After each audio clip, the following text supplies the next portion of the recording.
ठीक है। दूसरा, इसको अपन आईवी स्टैंड पे लगा देते हैं जिससे कि ये होल्ड हो सके पेशेंट के बेड साइड में, ठीक है। इस तरीके से यहाँ पे चार्जिंग पॉइंट है, चार्जिंग पॉइंट को अपन लगा करके और बैटरी बैकअप देंगे। बैटरी बैकअप दे करके अपन यहाँ पे स्विच ऑन का है इसका, ठीक है। यहाँ से इसको स्विच ऑन करेंगे सबसे पहले, ठीक है। स्विच ऑन करेंगे, स्विच ऑन करके हम ये पता लगाएंगे कि ये प्रॉपर वर्किंग में है या नहीं है। अगर ये प्रॉपर वर्किंग में है देन उसके बाद आपको क्या करना है, मेडिसिन प्रिपेयर करना है। मेडिसिन प्रिपेयर करने के लिए आपको जितने ml पर हावर मतलब जितना mg का मेडिसिन डॉक्टर ने लिखा है उतने mg का मेडिसिन लेना है, ठीक है। उतने mg का मेडिसिन लेकर के आप उसको डिजोल्व करोगे 50 ml सिरिंज में। ये डॉक्टर डिसाइड करते हैं कि मतलब कितने ml में आपको उसको डिजोल्व करना है। जैसे कि 50 ml सिरिंज में आपको बनाना है तो उसमें जैसे इंसुलिन का इन्फ्यूजन है, इंसुलिन का इन्फ्यूजन 40:40 रेशियो में बनता है, ठीक है। उसका मतलब ये हो गया कि 40 यूनिट आपको इंसुलिन लेना है, उसके बाद में 40 ml ही NS लेना है। 50 ml का सिरिंज अपन यूज कर रहे हैं, इसका मतलब ये नहीं है कि आपको उसमें 50 ml ही बनाना है, ठीक है। जैसे कि डाइटोर है, डाइटोर मेडिसिन है, उसका 20:20 का रेशियो होता है, ठीक है।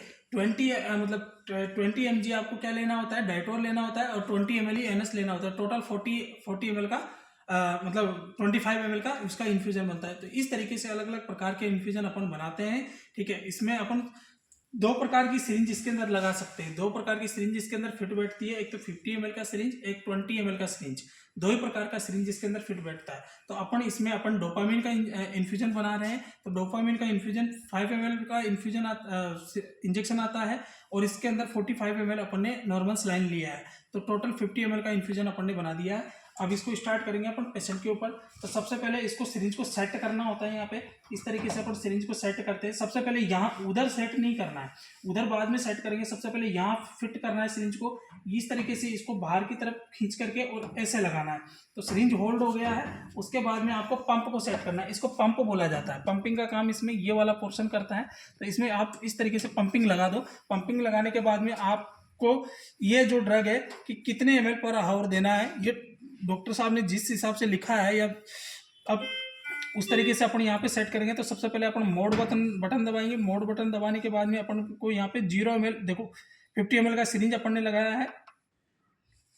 यहाँ से आप मोड दबाया, मोड में 5 ml पर आवर दबा दिया। उसके बाद ओके, देन स्टार्ट यहाँ पे स्टार्ट एंड स्टॉप दोनों एक साथ है। यहाँ पे आपने स्टार्ट कर दिया। ये यहाँ पे जो लाइनिंग दिख रही है आप लोगों को, इसका मतलब आपका सिरिंज पंपिंग हो रहा है।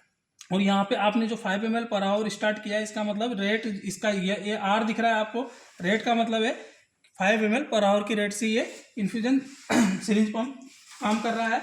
और अपन इसको करते हैं। देन अब जैसे कि ये 50 ml है, 50 ml है, तो 5 आवर आप दीजिएगा तो 5 ml पर आवर यानी कि 10 घंटे के अंदर 10 घंटे तक ये अपना सिरिंज चलता रहेगा। 10 घंटे तक जब जिस तरीके से सिरिंज चलते रहेगा तो 10 घंटे अब नेक्स्ट जो इन्फ्यूजन अगर आपको बनाना है, अगर नीड है तो नेक्स्ट इन्फ्यूजन जो आपको बनाना पड़ेगा वो 10 घंटे के बाद में बनाना पड़ेगा। इस तरीके से सिरिंज पंप काम करता है, ठीक है। को अगर लॉन्ग टाइम तक देना है, जैसे कि एक डोपामिन का इन्फ्यूजन अपन को 10 घंटे के अंदर देना है, एक एम्पुल अपन को 10 घंटे के अंदर देना है, तो इस तरीके से सिरिंज पंप से अपन आसानी से दे सकते हैं।